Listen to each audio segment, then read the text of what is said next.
Hi guys, welcome back for today's vlogging. It's all about beauty tips or advice, and I want to share with you guys what I'm using. Ayan, for my face. Some mask.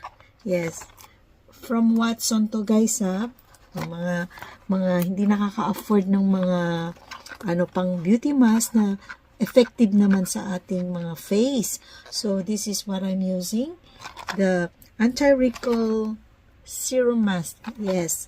Yan. Para sa mga aging, nag-aging na sa mga face. Ayan, sa mga wrinkles. Ayan. Mga 50s like me. Ay, ito po ang aking ginagamit. Okay? With serum na po yan. Like this. Ayan. So, try natin. Okay? Ayan, ganyan guys. Ayan. Ayan. Like this. So, ilagay na natin sa ating face.